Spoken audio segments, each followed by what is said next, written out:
Oh, don't you love Disneyland?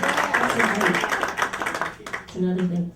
This next tune is from another film, and the title of the song is just like the film. And I couldn't do a Southern California themed show without doing a beach song, right? And I would love to do a Beach Boys song, but I would need like 5 other singers.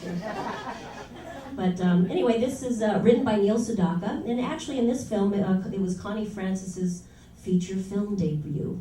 And it's about a bunch of kids going on spring break to the beach. Of course, in this case, it's Fort Lauderdale, and not Malibu or Hermosa or whatever.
Sometimes in Southern California, people feel the need to reinvent themselves. A lot of people, move from the East Coast and dye their hair purple or whatever, and, make us look kind of crazy out here.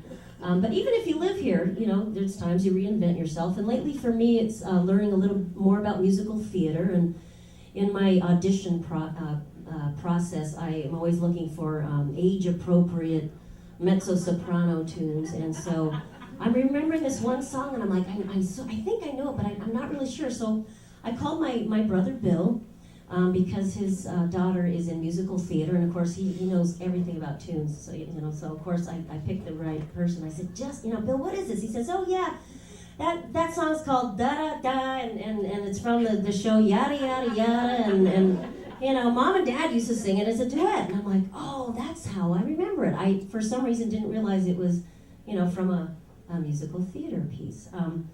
But again, it's a duet, and before I bring my brother up to sing this song with me, I do need to tell you a few things about my brother. I don't know where to start. No. My brother Bill, he's about 4 years older than me, and he had the distinct pleasure that once my three sisters escaped to college, he got to be our babysitter for me and my little sister. And I know I see the look of horror in some of your faces because you think he might have tormented us or whatever, but he actually was pretty good. My brother, except for he used me for his experiments. No, really, I was his guinea pig and sometimes test pilot. And I can remember one time, I think I was like 6 or 7, and my brother was about 10 or 11, and he built this go-kart, how cool is that? And he says, of course there's no seatbelt, there's no helmet, there's a big gas can in the back, He says, now Michelle, I might be too big for this, so why don't you check it out? I'm like, okay, Billy, sure. So, I get along, everything works out great, and of course I never get any more rides because it works and he's on it the whole day, Another time, my brother built a swimming pool, and I'm not talking about, he didn't, dig into the ground or anything, no, he built it on the corner of this wall in our backyard, and I think he built it out of 2x4s and plastic and strings and Band-Aids or whatever, I don't know, filled it up, and it was great, So he says, now Michelle, I might be too heavy for this, so why don't you check it out? It's like, sure, Billy, whatever. And the last invention is actually one of my favorites, and it's probably the least flammable. And have you ever heard of canopy sailing? You sail through the trees, and of course you have a harness. Well, let me tell you something. My brother Bill attached this wire from the outside balcony of our 2-story house and attached it to this little defenseless citrus tree in the backyard. And he had this little tube on it, that slides and everything, and he says, now Michelle, I think I might be a little heavy or too big, why don't you test it out? Sure, Billy, of course, I love this, I'm 10, I like, I'm a tomboy anyway. I said, yeah, great. So as I'm sailing through the backyard, our dad is watching. And he's laughing. He's laughing and chuckling to himself, and I think that was the beginning of his heart condition, I'm not really sure. But anyway, of course, when my mom found out, that put the kibosh on that. So that was actually one of my favorites. So without